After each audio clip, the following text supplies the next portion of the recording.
Your money doesn't start compounding when you feel ready. It starts compounding when you stop interrupting it. Harry learned that on day 273. He worked the evening shift at a warehouse returns desk.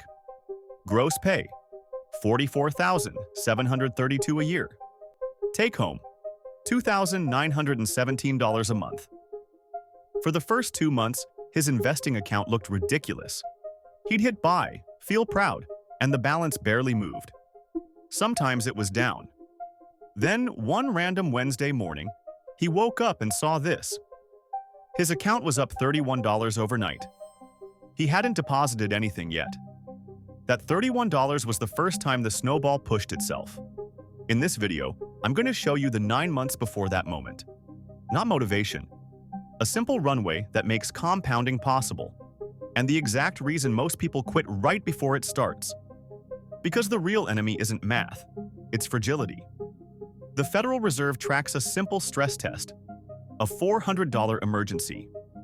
In their latest household report, about 37% of adults said they wouldn't cover that expense fully with cash. That's millions of people living one surprise away from breaking their plan. Harry was one of them. Morgan Housel wrote in The Psychology of Money that doing well with money is mostly behavior, and J.L. Collins in The Simple Path to Wealth keeps it brutally simple. Pick a plan you can stick to, then don't mess with it. So Harry built a plan you can copy tonight, even if you feel behind, especially if you feel behind. Quick definitions, in plain words. An index fund is a big basket of companies. An ETF is that basket you can buy inside an app. Instead of betting on one stock, you own a slice of many. Now, here's the trap with 9 more months. People think 9 months means you wait, and then magic appears. No. 9 months is the runway where you build 3 things: a floor, a shock absorber, and an unbreakable chain. Month 1 started ugly. Harry began with negative $83. Overdraft pending, phone bill due Friday. So he didn't start by trying to invest a huge amount. He started by drawing a line. He opened his bank app and picked one number that kept him calm: 1,091. That was his floor. If his checking account was at or below 1,091, he did not invest that day. If it was above, he invested the difference. This is what people miss about compounding. Compounding only works if you aren't forced to pull money back out. The floor protects you from panic. Then he built the chain. Every night after his shift, 10-12 p.m., he invested $6.20. Not weekly, not monthly, nightly. $6.20 feels small. That's the point. Small is repeatable. Repeatable turns into months. Months turn into years. Years turn into compounding. Week 1, he did it 5 times. $31 invested. His account ended the week at $30 and change. He felt stupid. You've probably felt that too. If this is investing, why does it look like nothing? Because compounding doesn't reward you early. It tests whether you'll stop. Month 2 is where the test gets personal. A coworker showed Harry a screenshot of a quick win on a hot stock. $200 in a week. Harry felt the itch to chase, so he did something simple to protect himself. He renamed his investing account Not for This Month. That name sat right under the balance. It reminded him the money wasn't there to entertain his feelings. Then he added the shock absorber, not a giant emergency fund, not 6 months. Just enough to stop small problems from turning into withdrawals. He built $275 of car and crisis cash. He did it by cutting one category to almost zero for 14 days. Convenience food, coffee runs, drive-through, the tired sandwich. He packed the same lunch for 14 shifts, saved $206, sold an old console for $94, shock absorber built. By the end of month 2, he'd contributed about $388. The balance was only a little higher. The win wasn't growth. The win was consistency. Month 3 is where the runway proves itself. Harry's car battery died on a Monday, $217. This is where most people pause investing, just for this week. And then the week becomes a month. Harry paid the battery from the shock absorber cash.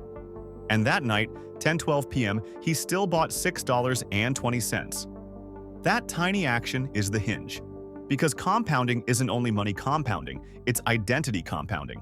You become the person who doesn't break the chain. And here's why that matters.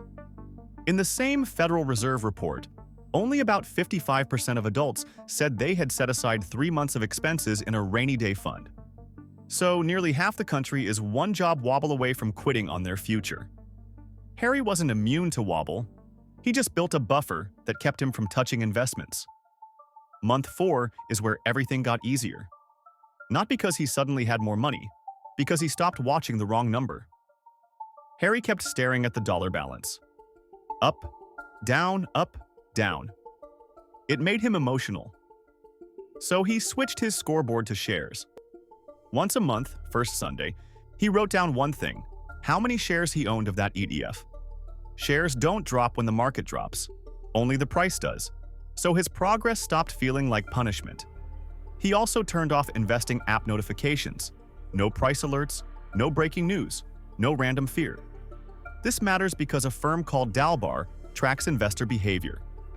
In 2024, the average equity investor lagged the market by about 8 percentage points because people jumped in and out at the wrong times. Not because they lacked knowledge, because they touched the plan too much. Harry decided he'd rather be boring than brilliant. Month 5 is when he added growth without adding stress. He created one increase day. Only one day each month when he was allowed to raise the nightly buy. He chose the second Thursday, rent already paid, bank balance usually calm. On that Thursday, he checked 3 things. Was checking above the floor? Was the shock absorber full? Did he miss any nights? If all 3 were yes, he increased by $1.10. $6.20 became $7.30. Later, $8.40. He didn't increase because he felt confident. He increased because the system said it was safe. Now we're at the moment you came for. Month 7, day 273. After months of tiny buys, the pile was finally big enough to move. The market had a strong day. Harry's account gained $31 overnight. And this is the best reveal. Compounding doesn't kick in because time passes. It kicks in because interruptions stop. That $31 wasn't magic. It was the math finally getting room to work. Most people never reach that day. They bail in month 2. They pause in month 3. They chase excitement in month 4. They overspend in month 6 and smash through the floor. They leave the airport right before the runway ends. After that day, Harry didn't celebrate by doing something flashy. He celebrated by making the plan quieter. He stopped opening the app every morning. He checked shares once a month, first Sunday, like a ritual. And he drew a simple 12-month grid on paper. Just 12 boxes, one for each month with a tiny target inside each box. Add at least 2 shares. That's it. When a month went bad, he didn't label it failure. He just filled the box anyway, because the grid wasn't tracking performance. It was tracking participation. And here's the weird part. The quieter he made the process, the faster it felt. Not because the market suddenly went vertical, because he stopped yanking the steering wheel every time the road shook. Months 8 and 9 were still normal life. Some weeks were tight, some days the market dipped, but the engine was built. By the end of month 9, Harry had contributed about $1,760. His account balance was $1,897. That's not retire tomorrow money. That's proof money. It's the moment you realize, I can do this. And the bigger win wasn't the balance. It was what 9 months did to his brain. He stopped asking, can I afford to invest? He started asking, what would make me stop investing? And that question is power. So, if you want compounding to kick in for you in 9 months, copy the runway. Pick a floor that keeps you calm. Build a small shock absorber that keeps you from withdrawals. Start a nightly micro-buy that's weirdly specific. Track shares, not dollars. Pick one increase day so emotions don't rewrite the plan. Tonight, set the floor. Open your investing app. Search a broad market index ETF. Buy a small amount you won't miss. Then do it again tomorrow. 9 months from now, you won't be rich. But you'll be on the other side of the hardest part. And when you wake up one morning and your account is up more than your daily buy, you'll finally feel what compounding really is. Not magic, momentum. And when that happens, you'll know you're not starting anymore. You're continuing.